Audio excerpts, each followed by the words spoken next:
Alors, nous sommes encore dans le RPGAD, la question numéro 22, je pense, oui, c'est ça.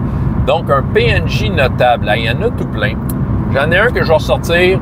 Évidemment, je radote, je ramène des affaires du passé, mais un que j'ai trouvé particulièrement efficace dans ce que je présentais. C'était dans des games en bibliothèque. Un certain Yohan, un chevalier déchu d'un royaume qui s'appelle Fanche, dans un continent qui s'appelle Magicus, que j'ai, là, je prends un détour, mais que j'ai décidé d'intégrer RPGS dans un spot pas utilisé. T'sais. Pourquoi pas merger ça avec le reste, étant donné qu'RPGS, c'est mon monde, et Magicus, c'est un monde que j'avais développé à la bibliothèque un peu.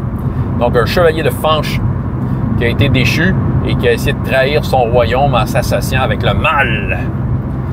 Écoute, c'est drôle parce que ce personnage non joueur-là est né, en fait, cette entrevue, je passais avec les premiers joueurs qui ont joué dans cet univers-là, puis il y avait une joueuse que j'ai dit, t'as-tu un ennemi juré, quelqu'un qui a essayé de te trahir? Je sais pas pourquoi ça en est venu là, puis elle dit, un certain Yohan.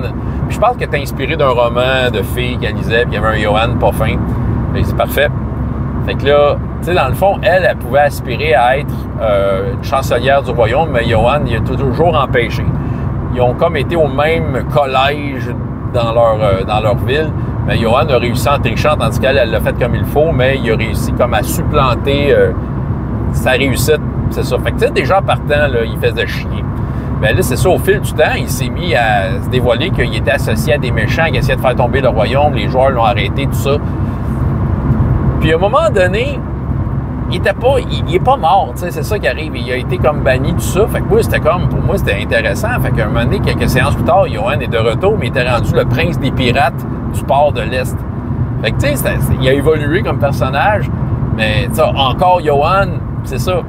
Et là, qu'est-ce qui est arrivé avec le Yohan, c'est que ça a duré un bon 2-3 ans où est-ce qu'il revenait tout le temps comme un méchant, mais un allié, tu sais, un gars que t'es pas sûr, là.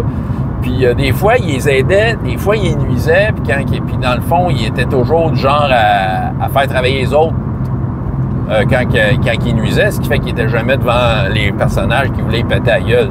Il a fini par se faire tuer, sauf que l'effet est le suivant.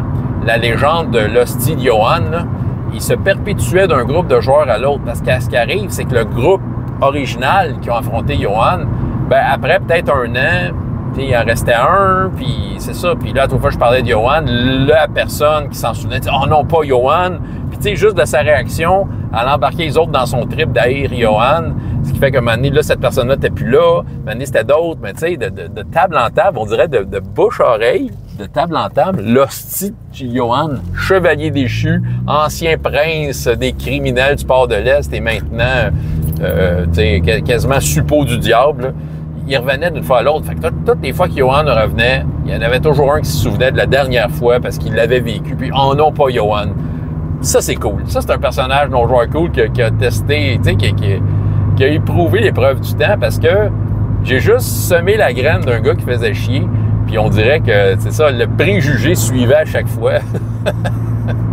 Bref, Yohan, je l'ai bien aimé. C'est ça. C'est un PNJ notable à cause de ça parce que d'une table à l'autre, ben voilà, il laissait sa trace. C'est ça. Bye!